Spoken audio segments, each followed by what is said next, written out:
like Marc has with the elephants. But it's just so exciting to be here in Big Five country. Well, actually, it's the Magnificent Seven, because wild dog and cheetah are also here. And there are a few species. One of these, I'd love to see a pangolin. And that's all, I've always said that. I'd love to be able to catch up with a pangolin.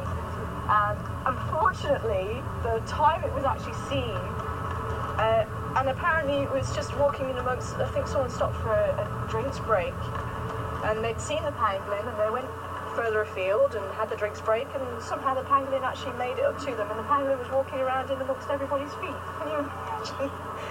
And we were all on leave. That's what really rubbed salt into the wounds. So it was I think it was the week we weren't here.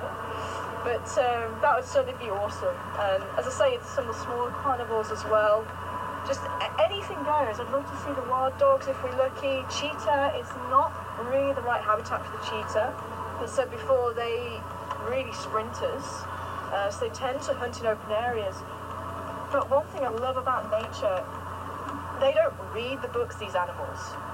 They do what they need to do to survive. And there was actually a cheetah where I used to work in the Waterberg, and she learned how to hunt bushbuck, which is not normal, because bushbuck tend to live in quite thick, bushy areas. This is still quite open for bushbuck, but you might see them occasionally. But thick open areas, thick open areas, listen to me, thick bushy areas, and she actually hunted very successfully. And we just couldn't believe it. So, not the norm, but we have seen cheetah here. We had a coalition of 3 males who I think came in through Vubu and went that side of Juma. And we actually had a standoff between a young male leopard, Mishu, I think some of you might remember. And what was amazing was that Mishu didn't know what to do. Now, cheetah are unfortunately at the bottom of the carnivore hierarchy, if you like, because they are small, a lot smaller compared to the other carnivores, especially. So even though they're smaller, the cheetah carnivores, especially the lions and the spotted hyenas, leopard are very stocky. So even though they're smaller, the cheetah are actually a little bit taller than they are, but as I say, they're stocky, and the cheetahs they're no match for them. And I remember Penny actually told me of a sighting where a leopard had taken the kill from a cheetah, taken the kill up into a tree, and actually killed the cheetah as well, and took the cheetah up into the tree. So they're not the best of friends. And Mishu, this must have been the first time this leopard had seen a cheetah, because as I say, he didn't know what to do, and he was actually crouching, and we were going towards where the cheetah was, and we suddenly saw the Mishu in the grass, and he was just sort of putting his head up, and his ears were flat, and he was trying to keep as low as possible not to be detected. And as soon as the cheetah had realised he was there, the cheetah became very nervous, and it was kind of looking around for its escape route, and that was the signal Mishu needed. And Mishu was like, you scared me, okay, cool. And he actually got up, and he ran at the cheetah, and the cheetah was off. He gone out of here. But it was just amazing to see that behaviour and that interaction. And it's the animals and the birds, and wow, look at that cloud point.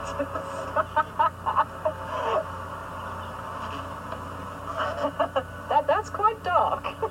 We'll have to keep an eye on that, but maybe actually moving that way. Keep your fingers crossed. But I'm going to make a little turn around by Chellahan, I think.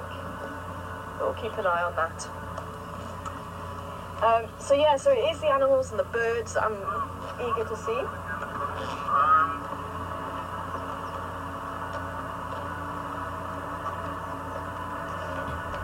But it's also these fantastic interactions, and it's the animal behaviour that has always captured me and always captured my imagination. And I'm just hearing that Marc is back online, so I think we're going to cut to Marc and see if he's got anything interesting, and you actually have a bit of a break from me yabbering on. But it has just been so wonderful so far, and thank you very much for listening, and I'm sure I'll be back at some stage. So enjoy your drive with Marc, and we'll see you later.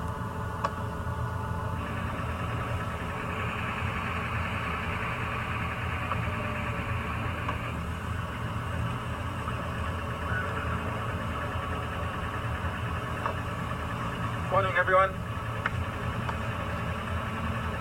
Really big black cloud ahead of us that I'm hoping is moving to the north, the northwest.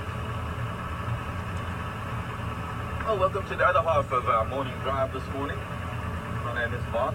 Andrew is with me on camera. Saw you a little bit earlier. You were with us from the beginning. And so far, lucky that the cloud seems to have lifted on this part of Duma for now. And I think that's what it was hanging over us earlier. It was very low mist and it was very, very dark. Beautiful big black patch.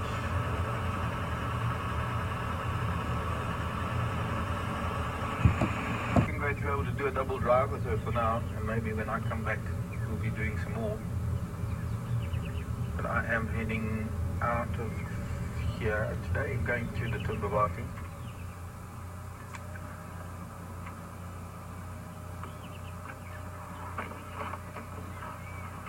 Time for Timbavati Temple.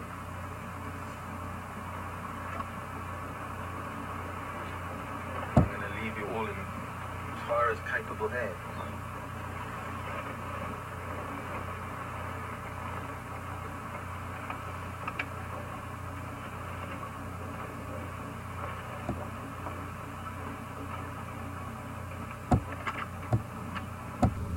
Them the carpet, because it's a creeper.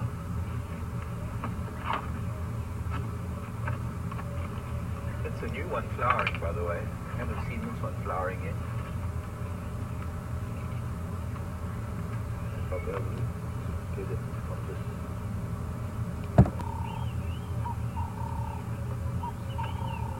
The spiral horns. You see the difference in the twist between those two now. And even the third one at the back. So the one that's in the middle, the one that's got the tighter twists and the narrower horns that we're seeing through the big boy, we'll call him Twisty. This big one, I don't know, what should we call him? Monster Kudu. They're eating all the little white berries off of that potato bush.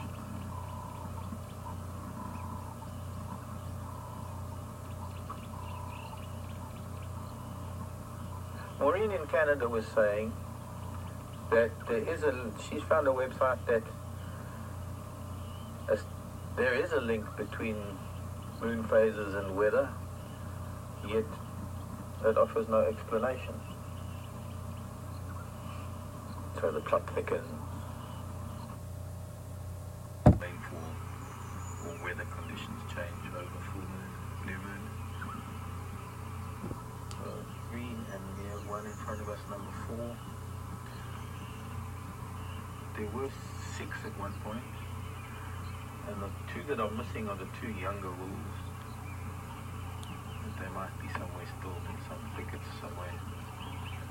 What is special about this bachelor herd is that we do get to spend time with them, and quite often you'll find that when you stop to watch Kudu, you'll see it when we find some cows and calves. When you stop to watch Kudu, they tend to move into hiding. If you don't stop and look at them, they don't move. But with these boys, it seems to be, having spent time with them, they're getting quite used to our presence. Morning, Squire.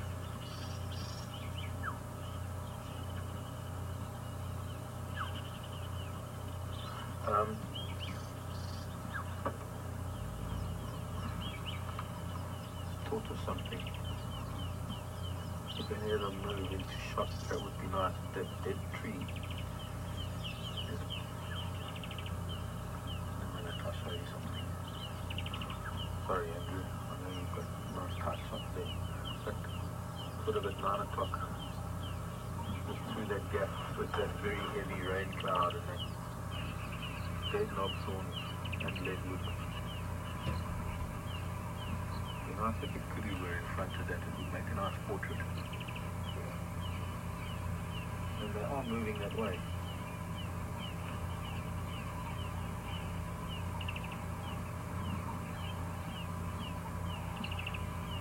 Up a little bit, and also with all the moisture on them. much nicer it must be to eat them when it's dusty and dry.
Look this way.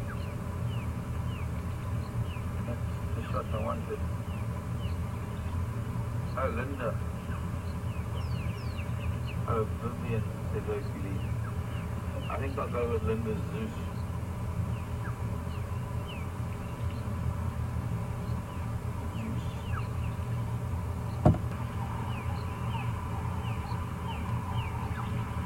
And then this magnificent door.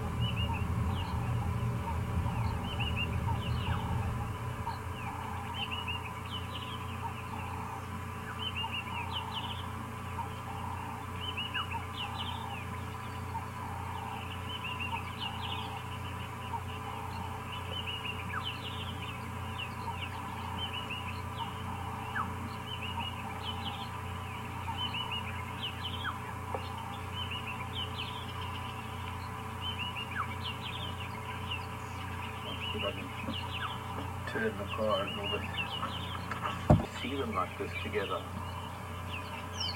What will be even more interesting in the coming couple of weeks would be to see whether they're going to meet up with any cows and whether there's going to be any competition amongst them for access to the females, if there are any in the estrus.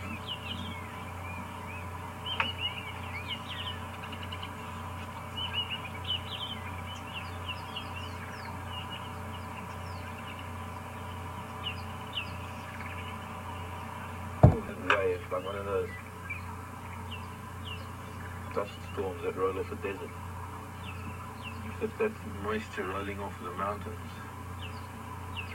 That's a very big and heavy mist. It looks like might make its way over. We'll see it from a different angle.